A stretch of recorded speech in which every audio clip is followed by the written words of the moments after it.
할렐루야. 귀한 찬양을 해주신 우리 항존직들께 다시 한번 감사를 드립니다.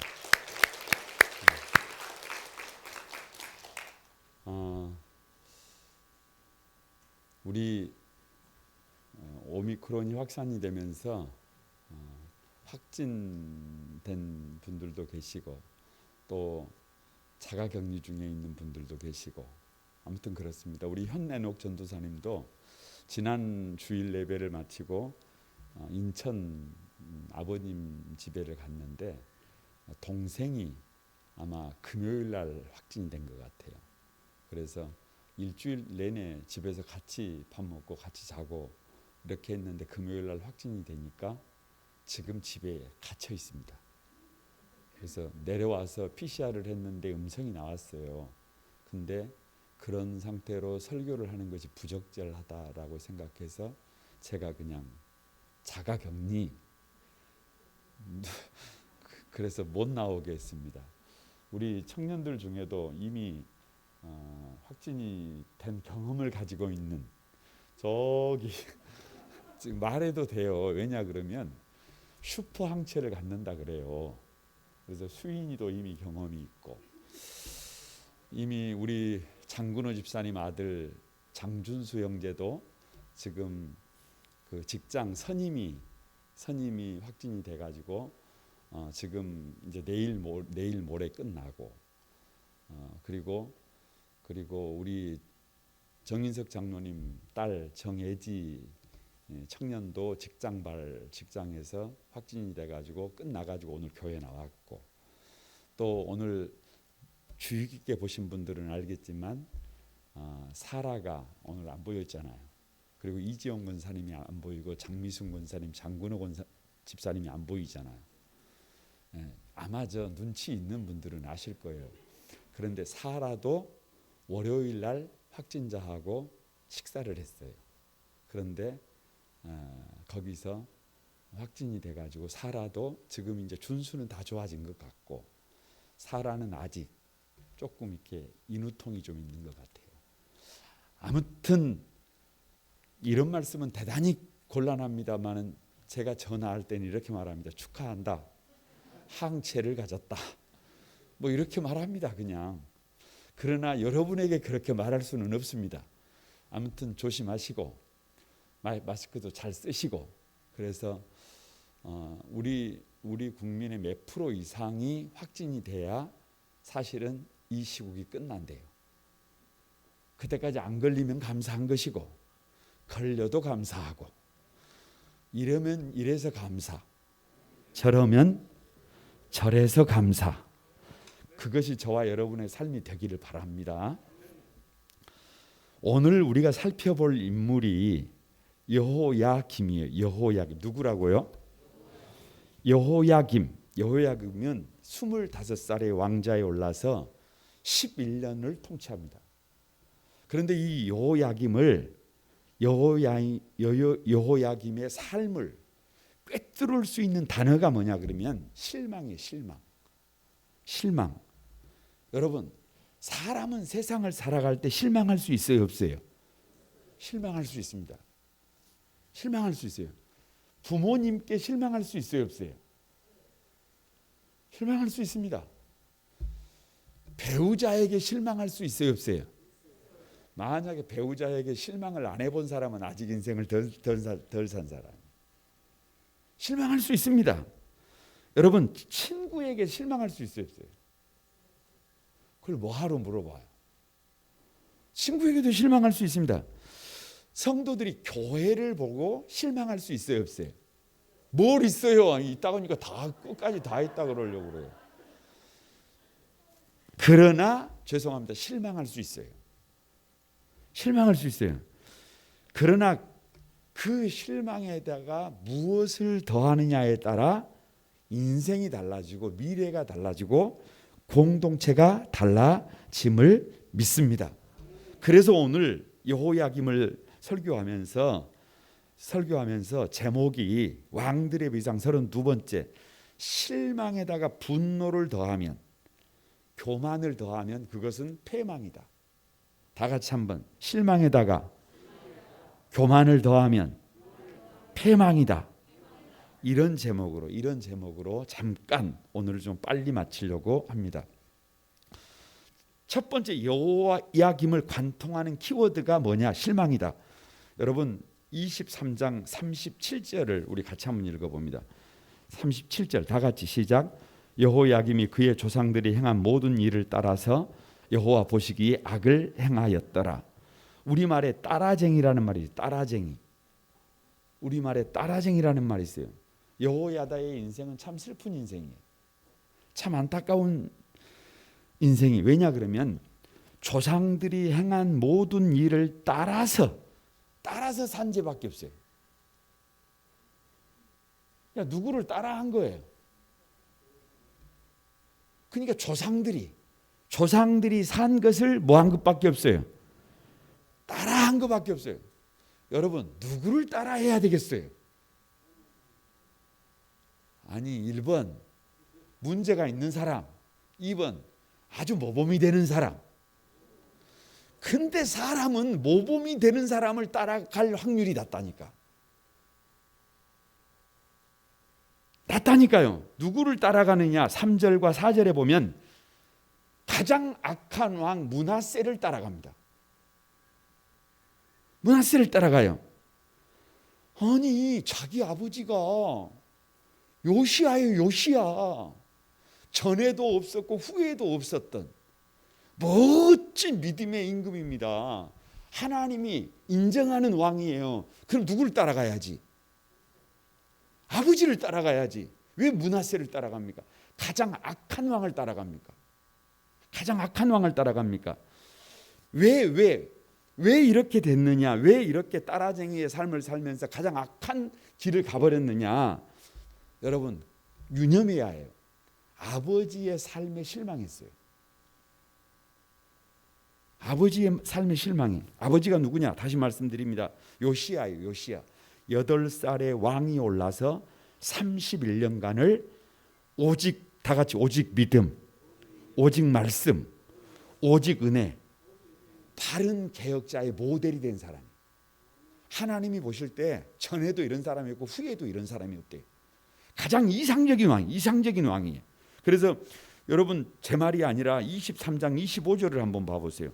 거기에 요시야 같은 왕은 전에도 없었고 후에도 그와 같은 자가 있어요, 없어요? 없었더라 그러잖아요. 그런데 왜 실망했을까요? 그런데 그 아들 여호야김이 아버지를 보고 왜 실망했을까요? 여러분 이런 게 있어요. 아버지가 죽어요. 아버지가 죽는데 언제 죽느냐 그러면 애굽의 왕 바로 누고가 아수르를 치러 올라가는데 요시야가 군대를 끌고 가서 막으려다가 전사를 해버립니다. 이게 중요해요. 이게 중요해요. 왜 중요하냐 그러면 다른 사람들은 아버지를 다 선군이다 그래요. 아버지를 바른 개혁자의 모델이라 그래요. 아버지를 존경합니다. 성경에 전에도 없고 후에도 없는 믿음의 사람이라고 합니다. 그런데 문제는 여호야김에게는 우리 아버지는 하나님 말씀대로 살다가 못 해버린 사람이에요. 그냥 죽어버린 사람이에요. 아니 믿음으로 산다고 살았는데 말씀으로 산다고 살았는데 아름다운 개혁의 모델이 된 사람인데 그 결과가 애굽 왕과 전쟁 중에 전사를 해버렸다. 이 말을 뒤집으면 이렇게 되는 거예요. 하나님 뭐 하셨어요? 하나님이 살아계시면 우리 아버지가 저렇게 죽을 수 있어요? 저렇게 죽으면 안 된다라고 생각한 거예요.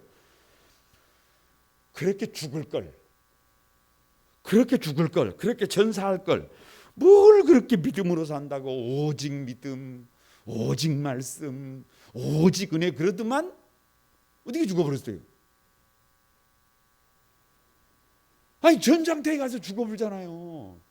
그러니까 그 아버지에 대한 실망이 믿음에 대한 실망으로 이어진 거예요. 믿음에 대한 실망으로. 두 번째가 하나님 말씀에 대한 실망이에요. 왜냐 그러면 요시야는 말씀을 붙든 거 아니에요. 요시야는 여러분 어떻게 보면 그 성전을 수리하면서 발견한 성경책을 그 말씀을 읽으면서 가슴을 찢었던 왕이잖아요. 그래서 철저하게 말씀 중심이었잖아요. 그런데 말씀대로 살았는데도 불구하고 전쟁에서 죽어야 한다면 나는 더 이상 하나님 말씀대로 살겠다, 살지 않겠다. 바로 그거예요. 나는 살지 않겠다. 나는 살지 않겠다. 더 이상 하나님의 말씀을 신뢰하지 않겠다. 그래서 말씀에 실망해버려요. 아버지에게 실망하고 하나님 말씀에 실망하고 그렇게 한 하나님에게 실망하고. 그래서 저 왕이 겨울 궁전에 앉아가지고 겨울 궁전, 그러니까 여름 궁전이 있고 겨울 궁전이 있는 거예요. 부유한 거예요. 궁전에 딱 앉아가지고 선지자가 말씀을 읽으면 한 장씩 찢어가지고 화롯불에 불 쏘시기로 썼어요. 말씀에 실망한 거예요. 말씀에 실망한 거예요. 여러분, 그래서 어찌 보면 이 여호야김을 관통하는 단어가 실망이에요. 실망. 단어가 실망. 저는 이 설교를 준비하면서 참 조심스럽다라는 생각을 해요. 왜냐 그러면 저와 여러분이 믿음으로 달려가는 사람들은 여기까지 생각을 해야 해요.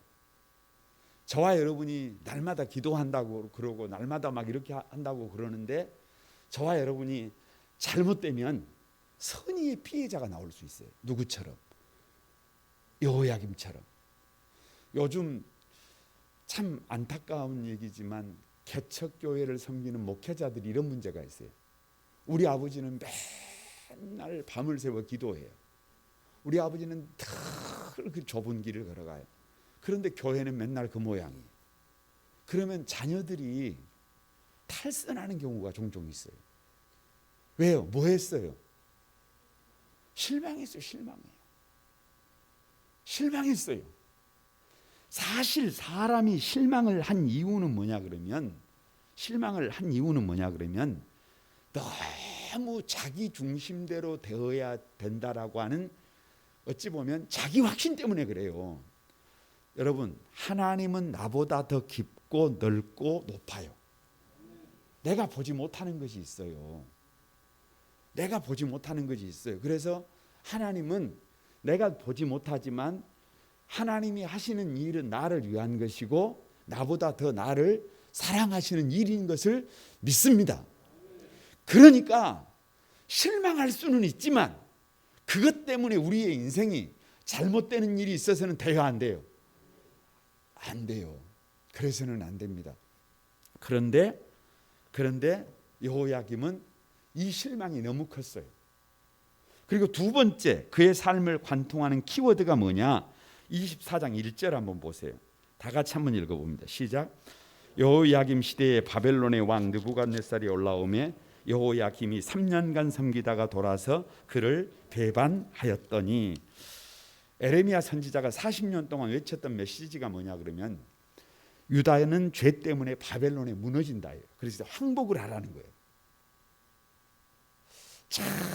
이게 참 어려운 거예요. 선지자가 목숨을 걸고 끝까지 저항해서 적을 섬멸해라, 이겨라, 싸워서 이기자 이러면 좋을 텐데 뭐 해라? 적에게 항복을 해라. 항복을 하면 그 뒤에 누가? 하나님이 일하신다. 이거 가짜 같잖아요. 가짜 같아. 이게 가짜 같잖아요. 그러니까 이 말을 여호야김이 듣는 거예요, 안 듣는 거예요? 안 듣는 거예요. 선지자 이미 말씀에 실망해버렸고 이미 하나님에게 실망해버렸기 때문에 고집을 부리는 거예요. 여러분, 고집을 부리는 거예요.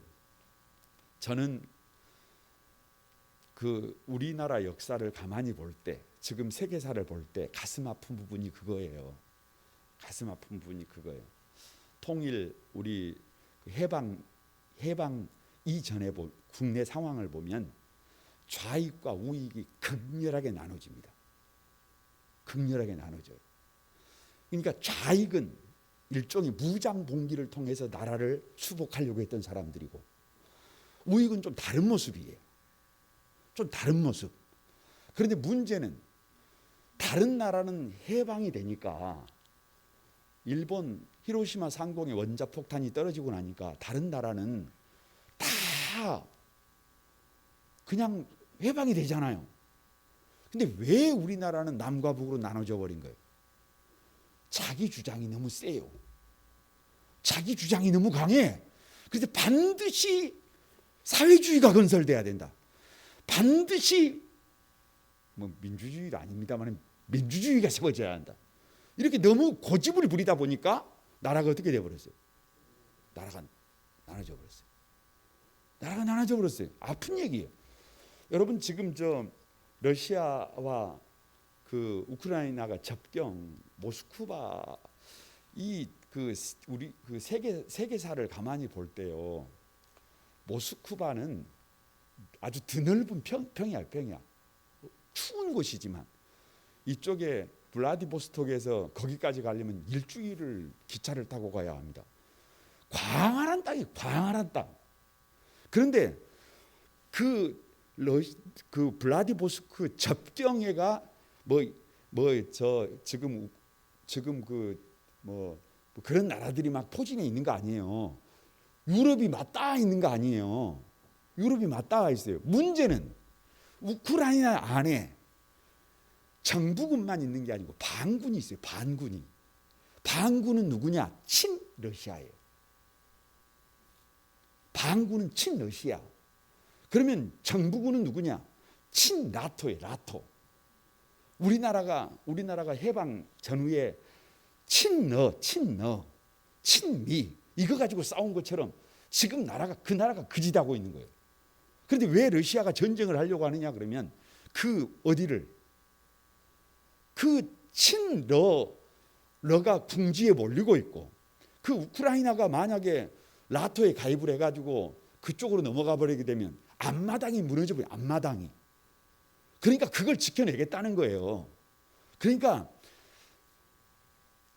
이런 문제는 예나 지금이나 뭐예요? 여러분 지금 무슨 말씀을 드리고 있느냐 그러면, 너무 고집을 부리는 그것이 망조예요. 우리나라는 친러가 돼야 된다. 우리나라는 친나토가 돼야 된다. 우리나라는 친러가 돼야 된다. 우리나라는 친미가 돼야 된다. 여러분 누가 일하세요? 누가 일해? 그런데 여호야김은 항복을 하라고 하는 말씀 앞에 거절을 합니다. 거절을 해요. 프랑스 베르사유 궁전에 가면 1000개의 거울대 된 유리홀이 있어요. 여러분 그 안에 들어가면 1000개 거울이 나를 보고 있어요. 내가 손을 내밀면 1000개 거울이 다 나를 향해서 손을 내밀어요. 여러분 그래서 그 안에 들어가면 내가 하는 대로 보고 싶은 것, 내가 원하는 것만 이루어져요. 지금 세상은 그래요. 알고리즘이라고 그러죠. 알고리즘. 여러분이 유튜브에서 김충길 목사 설교를 한번 검색을 해가지고 봤어요. 그러면 내일도 그 김충길 목사 설교가 하나 딱 올라옵니다. 누구를 잘 알아, 컴퓨터가. 근데 한 번도 검색을 안 하면 한 번도 안 올라와. 기기가 누구를 더 잘 알아? 에? 아니 좀 구독도 좀 눌러주고 그러라 그 말이에요. 유튜브에. 할렐루야. 그러니까 고집 센 사람은 내가 보고 싶은 것만 보고, 내가 듣고 싶은 것만 듣고, 내가 살고 싶은 것만 고집하는 거예요. 그러면 어찌 되는 거예요? 그러면 패망한다니까. 이스라엘 백성들을 상징하는 나무가 무화과 나무예요. 무화과 나무. 참 무화과 나무가 있고 돌 무화과 나무가 있어요. 삭개오가 올라간 나무는 돌 무화과 나무예요. 돌 무화과 나무. 이 돌 무화과 나무 입장에서 생각을 해보세요. 돌 무화과 나무 입장에서 가만히 돌 무화과 나무가 열매를 맺히고 있는데, 나한테 올라오는 나무가 나한테 이게 나무 위에 올라오는 사람들이 어떤 사람이 올라와요? 김충길 목사처럼 이렇게 잘생긴 사람이 올라오겠어요? 아니라니까. 그게 아니라니까. 못난 사람들, 배고픈 사람들, 목동들, 사회적으로 어찌 보면 신분 보장이 안 되는 사람들이 올라와 가지고 그 돌 무화과, 먹지 못하는 딱딱한 무화과에다가 칼을 가지고 올라와서 상처를 내잖아요. 그러면 그것이 좀 부드러워지고 그것을 굶주리는 사람들의 양식으로 썼단 말이에요. 그러니까 천민들이 먹는 것이 돌무화과 나무 열매예요. 그런데 여러분 한번 생각을 해보세요. 나는 참 부족하니까 누가 와도 그 목동들이 올라와도 그리고 스크래치를 이렇게 좀 내도 그걸 감사함으로 받으면 내가 민초들의 양식이 됩니다. 내가 양식이 돼. 그런데 내가 돌무화과 나무예요. 내가 돌무화과 나무. 그런데 누가 올라와? 목동이 올라와요. 저런 가치 없는 사람이 올라와요. 저렇게 별것도 아닌 사람이 칼 들고 올라와가지고 막 열매마다 막 스크래치를 내요. 그러면 누가 커가지고 있으면, 내가 커져가지고 있으면, 내가 고집 부리면 안 돼, 하지 말라니까 저리가 이러고 있으면 그나마 돌무화과조차도 쓸모없는 아무것도 아닌 것이 된다니까. 아무것도 아닌 것이 된다니까. 내가 커져버리고 내 고집이 커져버리고 내가 보고 싶은 것만 봐버리면 그냥 말 그대로 실망에다가 고집 부리면 뭐라고요? 그냥 망하는 거예요. 그러니까 누구든지 실망할 수는 있어요. 누구든지 실망할 수는 있어요. 어찌 실망할 수가 없답니까? 그러나 여러분 실망에다가 고집을 부리지 말고 다 같이 뭐를 해야 한다? 순종해야 한다. 순종해야 한다. 예? 에레미야 32장 17절에 보면 탄식을 해요. 에레미야가 탄식을 해요. 왜냐? 말씀드렸잖아요. 싸워서 이기자고 해야 되는데 항복을 하라 그러니까. 여러분 이게 쉬운 문제가 아니에요. 일제시대 때 제가 목회를 했다고 쳐봐요. 제가 앞에서 설교를 하는데 여러분 하나님의 뜻이 있습니다. 전부 나가서 백기를 들고 항복합시다. 언제 죽을지 몰라요.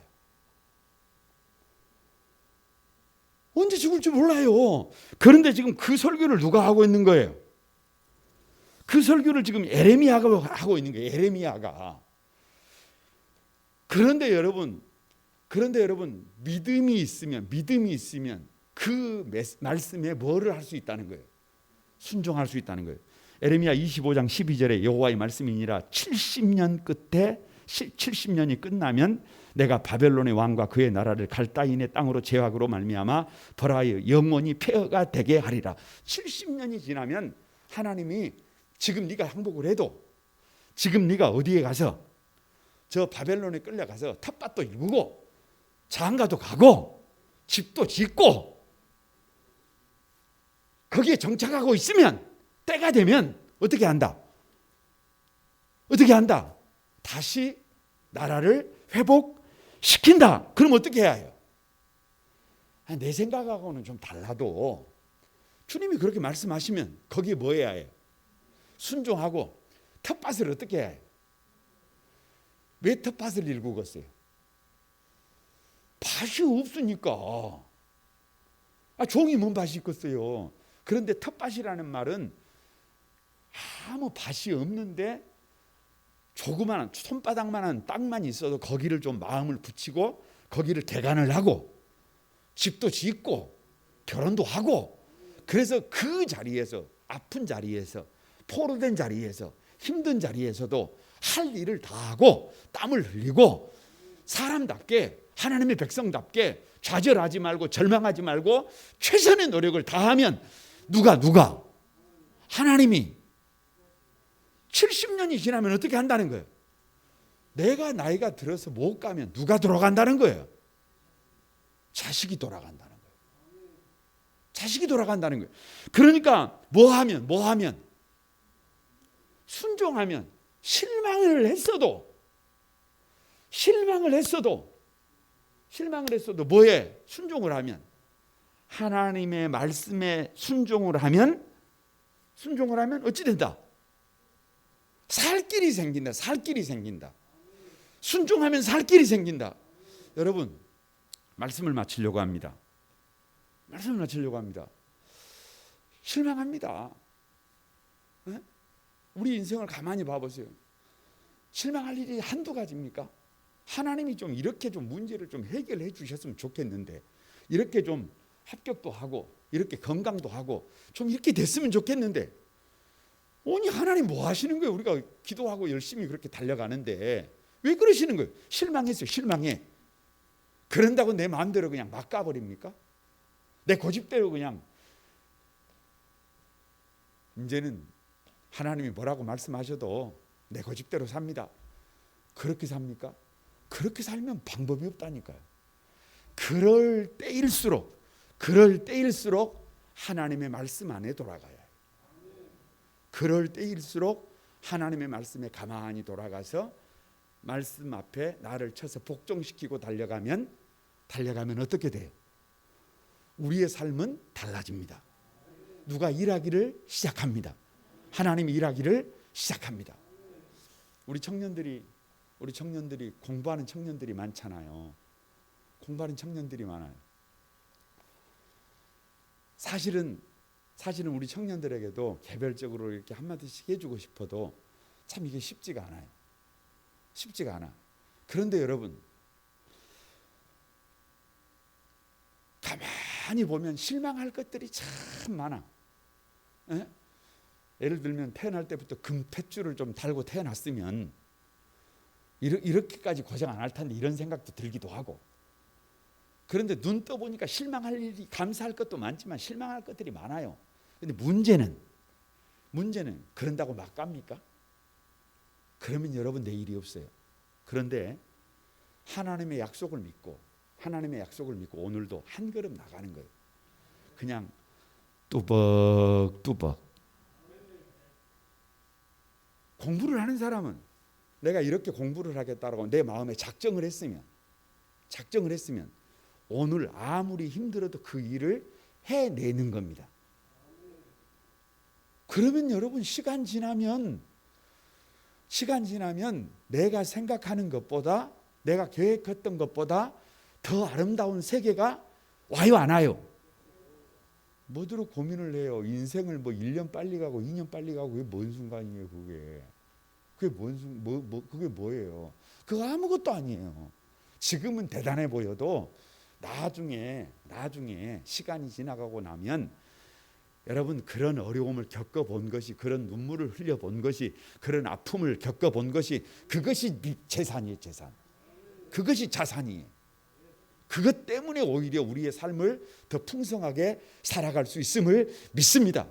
아무리 실망할 일이 있어도 여러분, 고집 부리지 말고 실망할 일이 있을지라도 오히려 하나님의 말씀에 더 순종해서 믿음으로 승리하는 주역들이, 우리 한소망의 가족들이 되기를 바랍니다. 우리 청년들이 되기를 주님의 이름으로 부탁을 드립니다. 빠샤!